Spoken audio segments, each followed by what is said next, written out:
Hey y'all, so today's video will be talking about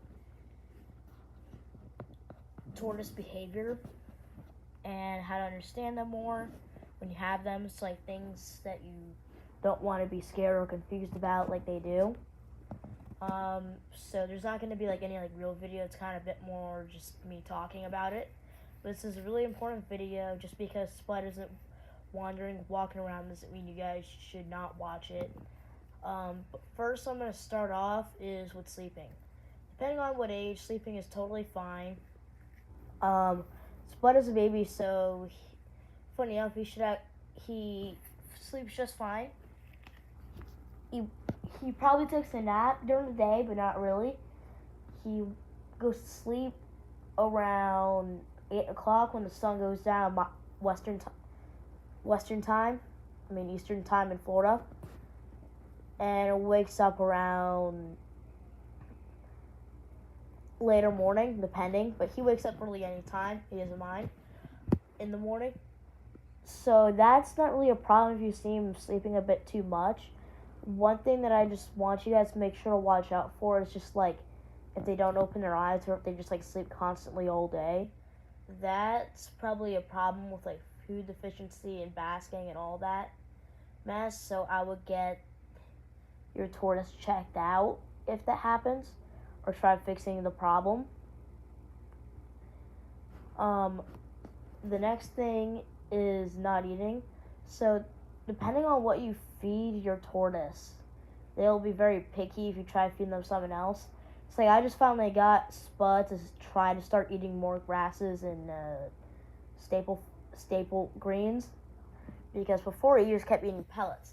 And it's not that pellets are bad, it's just that they shouldn't always keep eating them, because that can become a problem.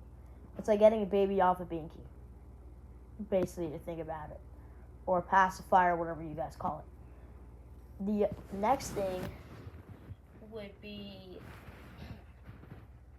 just not moving around much, or not seeming to move around much. So depending if you just got tortoise, or if you put them in another enclosure or anything like that, they will be stressed out for a bit and not be used to it.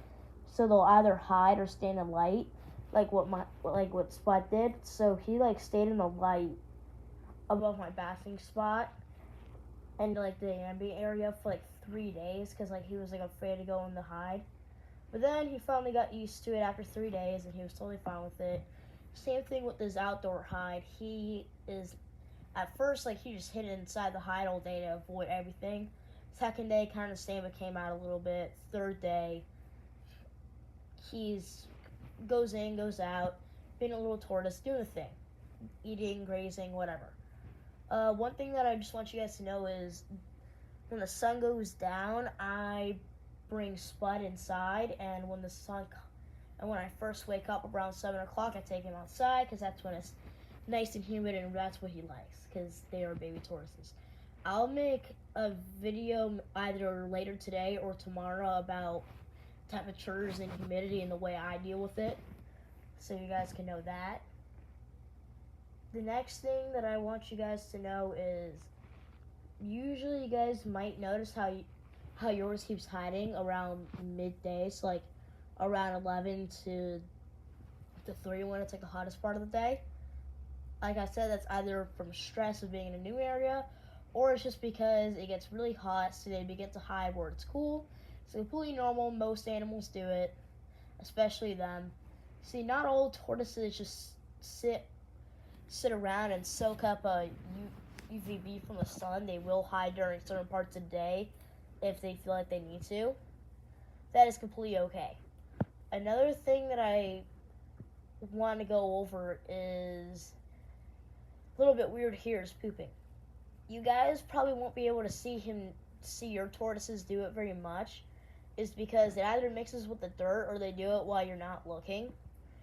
Or one thing that's actually kind of gross is, for some reason, one way or another, tortoises, mostly baby tortoises, feel more comfortable doing it in the water.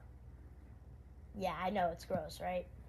That's a little bit awkward, but that's just for some reason why they do it. Because when they see a water source or their water dish, they think drinking water, a way to clean myself, a way to cool down, and a toilet. That it's like the multi-role for them. They do it all at once. Not like how we do it, where it's like different things, like a sink, the fridge door, or water bottle, whatever, or toilet. It's just all in one thing. Another one is if you notice them, if they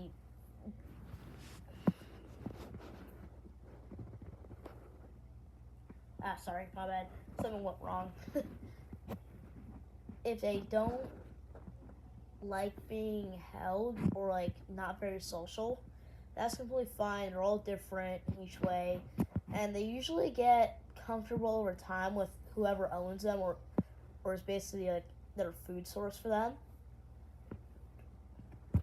And another thing that I feel like people really mess up is that you have to feed them certain foods that they are okay with. You can look it up on Google with ChatGPT or watch even videos about it, like how I did, or read about it. Do not just feed them the random grass in your yard that you have no idea what it is. Now, I knew the grass in my yard is, so I planted a plant in his enclosure because I knew it was Bermuda grass. It looked, and it was Bermuda grass. I could tell. I learned my plants, and I made sure that he got the right ones. Another thing is there's commitment to having these guys. I mean, because the leopard tortoises, since that's what split is, can live up to 100 years or 50 years. And if yours dies early, hopefully not, that usually either comes down to improper care or what happened to my last tortoise, Otis. He was a redfoot tortoise. He was a baby, but even though I did everything right, for some reason, he was sick, he was lethargic, he would sleep all day. He got sick and unfortunately died after 2 months of having him. So I read a little bit more and I did a little bit of wrong stuff. So that's another thing is you guys have to really, really prepare the first time if you don't want it to die. So yeah, that's how it should be. So yeah, tomorrow or later today, I will post a video about proper care needs and what temperatures for a leopard tortoise. I will do that for other species, even for ones that I don't have. So like I'll cover redfoot tortoises, leopard tortoises, sulcata tortoises. Let's be real. Who even owns Aldabras or Galapagos tortoises? Also cover Hermans, Greek, pancake tortoises, a little bit weird, but those actually do exist. Yellowfoots and Brazilian cherry head tortoises. So yeah, that is all for today. Bye guys. This is my longest video.